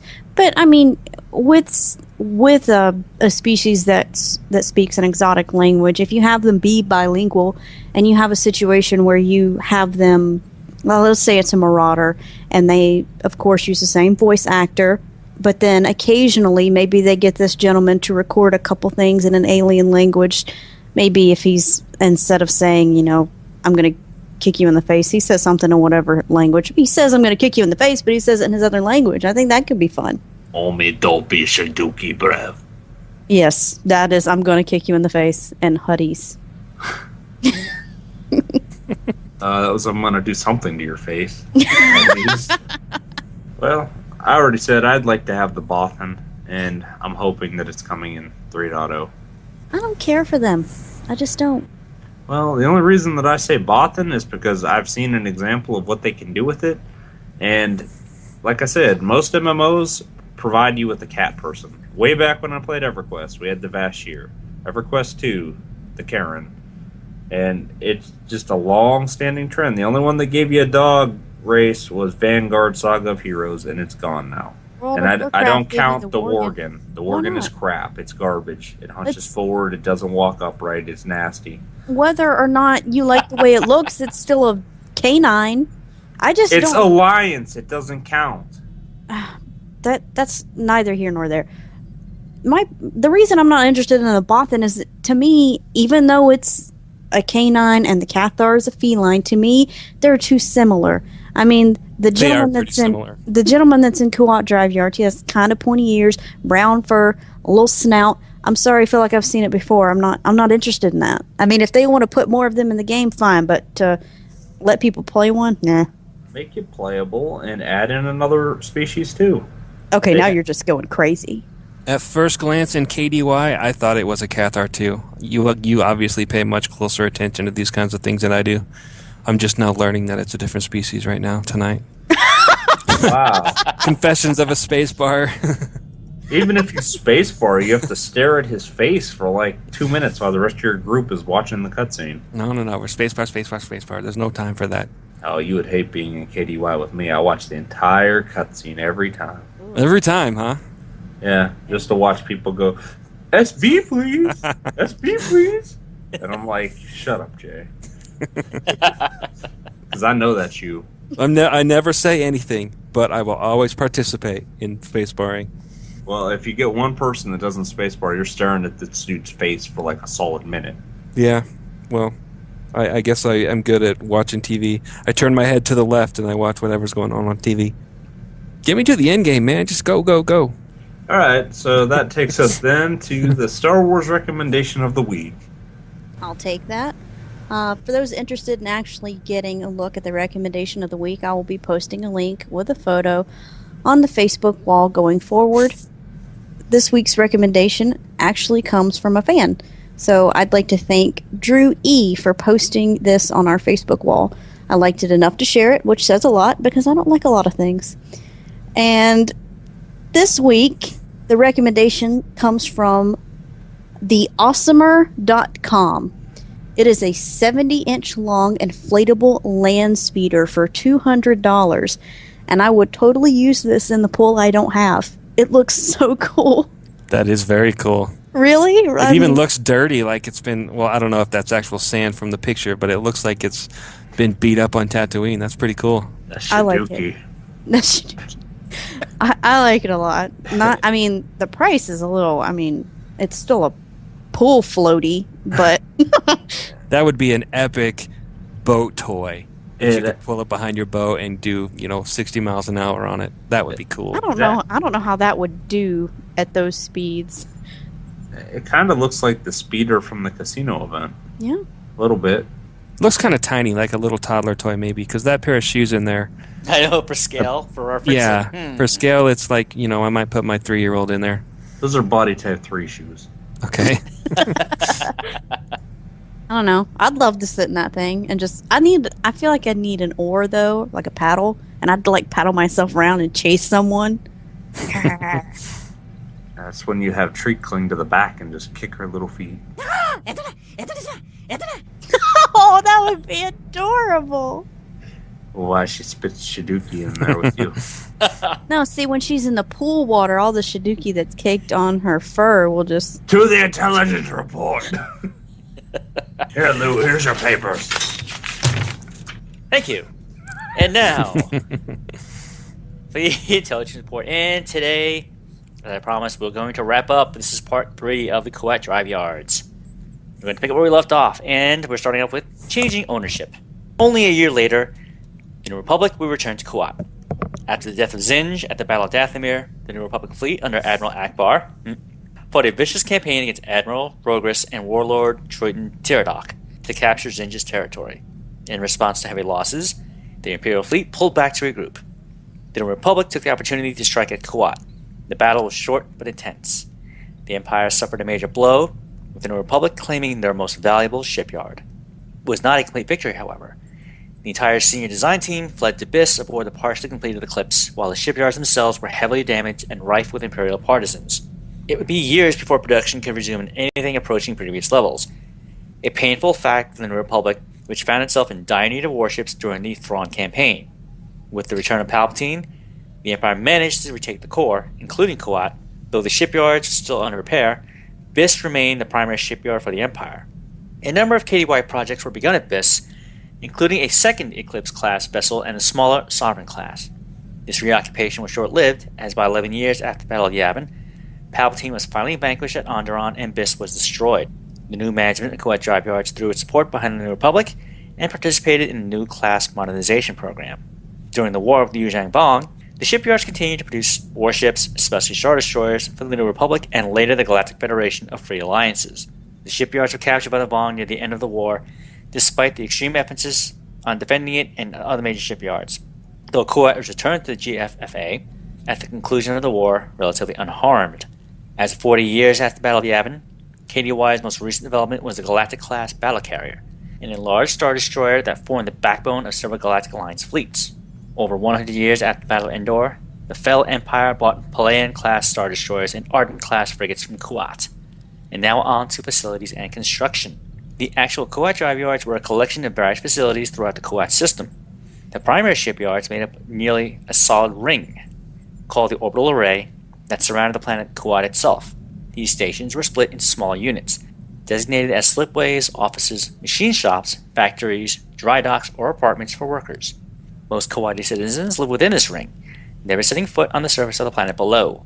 The Orbital Array was lightly armed, sufficient to deal with pirates or small warships, though anything above a frigate was beyond the capabilities of the array's defenses. Kuwait's 2 moons, Bador and Ronay, were used for weapons and drive testing, to prevent damage to the main facilities or planet in case of any accidents. Further out were a number of secondary facilities. While the Orbital Array contained the most important shipyards, they were far from the only ones. A massive belt of stations, docks, and repair facilities orbited at the fringe of the Kuwait system itself, making up the bulk of KDY's construction capabilities. In addition to the Kuwait system, KDY had facilities in a number of other systems. Rothana was home to the Rothana Heavy Engineering, with facilities for the construction of capital ships, combat vehicles, and gunships. Belderon was the location of a major AT-AT production facility. Yes. Zafel was the location of a number of hyperdrive manufacturing facilities, which made up 20% of KDY's hyperdrive production capability. The planet was heavily polluted as a result. Karavis was a regional shipyard owned by KDY. Zoth was the location of Black 15 shipyards, used by the Imperial Navy to support Black Sword Command as well as undertake finishing work for vessels begun at other KDY facilities. Gindin was the location of orbital KDY research shipyards, where modifications to the Delta 7 interceptor were made. Jameis subcontracted work from KDY and Scion fleet systems, notably the Enforcer-class picket cruiser. Balmora was the primary builder for the AT-ST and other KDY combat vehicle designs. Atlantean 6 had shipyards that serviced KDY warships during the Clone Wars. Besides starships and vehicles, KDY produced a line of planetary defense weaponry, including ion cannons, turbo lasers, and magna pulse weaponry. These products were advertised as the first, last, and only land defense your planet will ever need. Kuwait slipways utilized a unique method to build large capital warships quickly. To maximize productivity, the hulls of ships under construction were wrapped in an airtight shroud, allowing workers to avoid wearing bulky spacesuits. This shroud was also part of the launching ceremony for a new ship. The work crew was evacuated, and the atmosphere ignited, burning the material away. The ash would settle on the ship until it moved, when it would be shaken off and the new vessel emerged, clean and tempered. Moving on to security. Coat Drive Yard security had a long and convoluted history of being both independent and defenders of both the Republic and the Galactic Empire. In the centuries up until the Clone Wars, the Coat sector was protected by a large defense fleet, made up of KDY vessels up to the mighty Mandator class. During the Clone Wars, these defense forces were built up and upgraded, and huge minefields scattered around the sector to dissuade attack. After an incident involving the near defection of the Rendil home defense fleet to the Separatists, Chancellor Palpatine managed to convince the Galactic Senate to nationalize all sector and system defense fleets into the Republic Navy. Coat's fleet was made up of a disproportionate number of modern and heavy warships, and became a major addition to the Republic fleet. Despite this, Coat began to rebuild its defense force. Under Coat of Coat, Coat Drive Yards made an arrangement with the Empire to provide its own security. Again, ships bearing the emblem of KDY patrolled the system. These ships were later used in a bombing raid on the Dune Sea in an attempt to kill Boba Fett, as well as other operations to track down the bounty hunter in 4 years after the Battle of Yavin. Despite the security deal made with Coat, the Imperial fleet became nervous about increasing rebel raids, and stationed several ships near Coat to provide a rapid response. The Star Destroyer Tyranny was one such ship. Though it was stationed to defend Frisia, it was sent to repel a rebel raid on the Coat shipyards at some point before the Battle of Yavin. Other ships included interdicted cruisers at Vanir and Reneg. Commanding the Imperial forces on Coat was Captain Anton Kale, an unconventional officer who volunteered for the assignment. After the Battle of Endor, the Empire took full control of Coat's defense. 15 Star Destroyers were stationed in the system at all times. These defenders were equivalent to the forces defending Coruscant at the time, though Zinja's raid quickly defeated them, crippling the Star Destroyer Mauler and destroying the Gilded Claw. Later, the defense of the Coat system fell to the New Republic, who managed to hold the system even in the face of the Yuuzhan invasion, until the very end of the war, when it was briefly captured. Besides physical defenses, Coat Drive Yards undertook other measures to protect themselves or prevent capture. Every ship built or upgraded at a KDY facility had secret backdoor codes installed, allowing KDY security forces to access and gain control of that ship or simply shut it down. The KDY facilities in some ships were fitted with secret self-destruct mechanisms to prevent capture. Coat of Coat attempted to use these to destroy the orbital array above Coat, but was thwarted by the actions of Boba Fett, who saved 80% of the yards.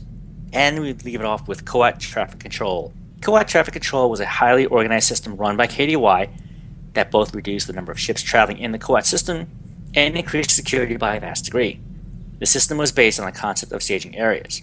3 stations, each dozens of kilometers in size, were positioned on the fringe of the Coat system, far away from the valuable shipyards and orbital facilities. Each of the 3 ports was assigned a role. Coat Passenger Port handled all civilian travel to and from Coat. Coat Freight Port managed the flow of goods and material into and out of the system. Finally, the Coat Imperial Transport Port was a staging area for all military operations in the system, as well as for deliveries of warships. Each port was only accessible by 4 systems, 2 inbound and 2 out. Passengers entered from the Redrish and the Olan systems and departed to the Jurish and the Kadir systems. Freight was imported from the Monadin and the Horthow systems, and exported to Vanir and Reneg. All information on the staging systems for the Imperial port was classified. Once in the system, all traffic to and from the 4 ports was controlled by Coat Central Authority, though during combat situations, warships defending the system can take command of traffic control. Ships inside the system were sent to a number of nav points and then routed to their final destination within the system. And this concludes our brief look at the Coat Drive Yards. Hope you all enjoyed it. And as always, I want to say thank you to the Wikipedia, StarWars.com, TheForce.net, and other Star Wars lore sites for having all this information out there. Folks, if you enjoy the Star Wars lore as much as I do, please visit these sites, look up your favorite topics, and enjoy. The whole time you're doing that lore segment, I'm just hearing that Bothan going, "Scramble all ships!" And that brings us into the Community Holo feed. Yes, the Community Holo feed where we discuss your emails, tweets, and Facebook feedback. And trivia question of the week. Just to refresh memories, each week we're going to post a trivia question into our YouTube video version of the show. Simply go to StarWarsBeyond.com and we'll link you right to the episode. On the episode page there will be a button you press to see the trivia question of the week. Allows you to fast forward, folks. Alternatively, it'll always be after we say our goodbyes. Then, shoot us an email with your answer to StarWarsBeyond@gmail.com. In the email, include your character name, your faction. Did I say faction? your What? server. Yes, your server information, and please, again, your faction. Fraction? That's right. Faction Fractions? name, faction, and server. We're doing There is fractions only one this week? faction. Yes. Silence. You didn't know math would be involved, did you, Paige? No, don't make me do math. Fractions! How about a frag grenade? Pew. If there's more than one correct answer, we'll do a random drawing to win a cartel pack. Everyone that answers correctly will be entered into a drawing for a much larger prize to be determined, which we'll do on the show in a few weeks. You can be entered into the grand prize drawing every time you answer correctly. And unfortunately, right now, we did not have any correct answers coming yet for this week's trivia question. So, even though we are recording early, what I've decided to do is I'm going to let this extend into the following week, okay, to allow more people to actually give this one a shot. I know this one, I'm looking at it now, I'm like, wow, I really am sadistic sometimes with these questions. So, we're You going are to carry sadistic over. with those questions sometimes. Yes, I am. Wow, I really am. Okay. Again, folks, just go over the clues again. And actually, what's going to happen is that this Monday, I'm actually going to send out another clue. So usually I do 5 clues. This Monday, I'm going to shoot out clue number 6 to help jog people's memories. And, I'll probably shoot another clue out by Wednesday. That'll be clue number 7. And then by Friday, depending how Fred and I see things in terms of responses and how if anyone's getting close to it, Friday I may send out the final clue, like the third clue. So there'll be 8 clues in total for this one. You're going All to right. tweet them or put them on Facebook or what? Well, what I'll do is, actually, we do both. Yeah. Well, potentially there'll be 8 clues. If he sends out clue number 6 and somebody gets it. Right, then I'll stop. Yeah, that's it. And just for the sake of not confusing people, I'm still going to attach the trivia question to the end of this show again, so you don't need to go back to the last video and listen to it. It'll be attached to this show's YouTube video as well. It'll just be the same question. All right, so then that brings us on to our Twitter feedback. Jason Brown at StarWarsBeyond. Almost impossible to listen live with twin 3-year-olds in the house. Ooh. I will listen again when it's available to download. Jason Brown, I feel your pain, brother. Feel your pain. When I listen live, I usually have to do it with headphones, and I'm like juggling a kid on one knee and half typing with my hand. It's not easy. And Gadok Teague at StarWarsBeyond. I'm intrigued by the open call for voice work. Oh, don't worry, GT. We're going to be tracking you down. As I told you on Twitter. And he also said, hopefully I'll see Lou at the New York City Cantina. Well, folks, remember, I still am up in the air about that. I mean, I'd like to go, but we'll wait. We'll see. My schedule will allow it. So, If you don't, we're putting Jay in your stronghold. What's the date of the New York City Cantina? October 9th, and I think it's a Thursday, off the top of my head, from 8 to 11 p.m. Eastern. Then Jason Brown also said, at that road guy and at StarWarsBeyond, more speculation. Revan Skywalker and Palpatine was just another voice of the Emperor. We still have no idea what happens to this actual Emperor, do we, Lou? Nope.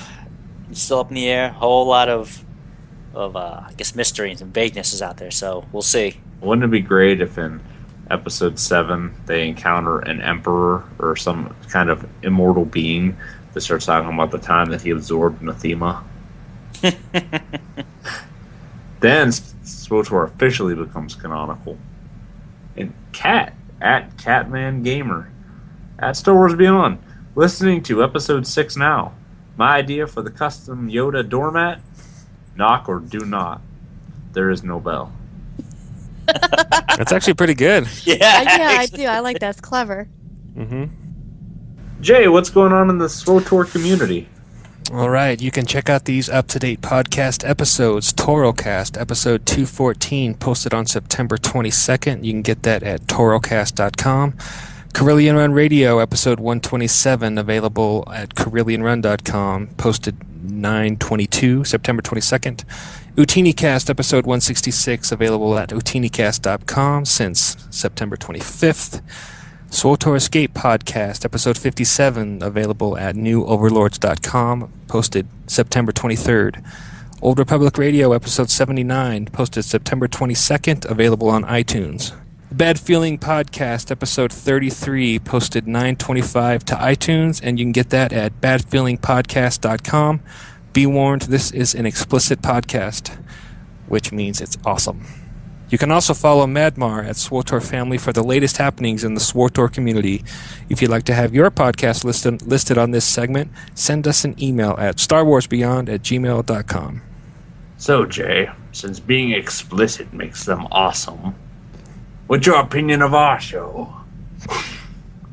Well, think very aside- carefully as Luke grabs that pipe. aside from the smell, it's a pretty darn good show. That is all Treek. You know, Sure. when she's on your ship being a hussy, why don't you potty train her? You know, and you're an irresponsible Ewok owner because we had to have Lou cut the hair away so the Shiduki wouldn't get stuck. Oh, man. That's a terrible visual. Bless. All right, Paige, so how can people get a hold of us if they'd like to? You can find out more about this show at StarWarsBeyond.com. Like us on Facebook at Facebook.com/StarWarsBeyondPodcasts. Send us an email at StarWarsBeyond@gmail.com. Tweet us. The show is at StarWarsBeyond. Fred is at Sith Lord Corv, Korv. Lou is at GamerGuy11B. I am at Asaphiry, ASAPHIRY. And Jay is at Jay Connell, and that's CONNELL. And that's J like Jay. Oh, yeah. I thought they might not be able to spell Connell. I didn't think that they might just put the letter there. My bad. All right, now it's time for our final thoughts. I'll start. You guys, thank you very much, first of all, for adjusting your schedule so I could do this. It's been really cool. And I'm kind of a connoisseur of all the Star Wars podcasts out there. And so I kind of want to give a shout out to all you guys because you guys all do such a good job. And that's Fred, Lou, and Paige, Tio, Chill, and Red, Rode and May, Brian and Chuck, Rondo and Big, Jason and Heather, David and Simon, JD, Max and Seema, Nepthan and crew, Jin and Louie. You guys all do really good work, and it's so appreciated. And please keep doing everything that you do. My God, I hope you didn't forget anybody. I just want to say right now, if Jay forgot anybody, we take no responsibility for that. We're not brave enough to try to name off the entire community. It's only like 15 names. Doesn't take that long to Google it. All I know is, every single time somebody in this community tries to name everybody, somebody gets forgotten. Well, guess I'll just put myself out there then. You know where to send your hate tweets. My final thought is, when are we dumping this guy? In a few minutes. Awesome. Great show, guys. My final thoughts. I really am looking forward to, if they drop any hints or any more teasers or any information for 3.0. I'm hoping. I'm also kind of curious what they have in store for 2.10.1. But again, my big thing is, I really want to hear what they got going on for 3.0. So I can start planning now. And my final thought is, alright, we're over the Three Families war camp. Lou, open up the hatch.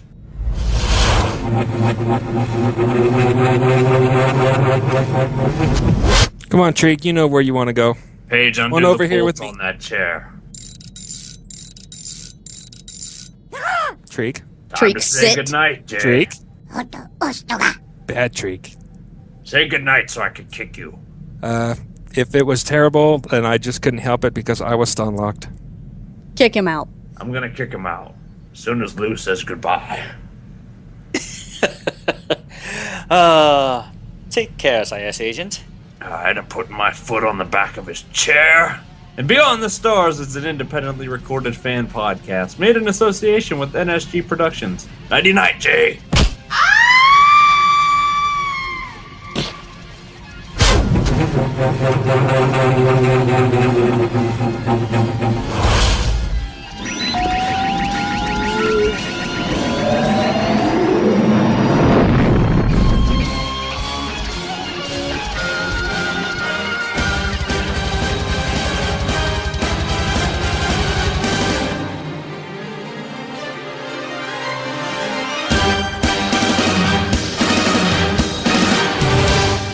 You've served your purpose. Beyond the Stars trivia question for the week of September 29th. And it's also carrying over from last week. So it's the same trivia question from the 22nd of September. First clue. I was on a mission to venture into the Outer Rim and bring someone back, the last of their kind. Second clue. During my journey, an assassin would undertake sabotage to ensure my valued passenger never reached their destination. Third clue. In my travels, I would encounter the fastest ship in the galaxy. Fourth clue. In the heat of battle, my actions would later deprive a ravaged world of its fuel resources. Fifth clue. Another of my kind found its grave on a world gone lifeless and abandoned through malice and treachery. Who or what am I? And as always, folks, in your response in the email, please include your character name, your faction, and what server you play on. Good luck!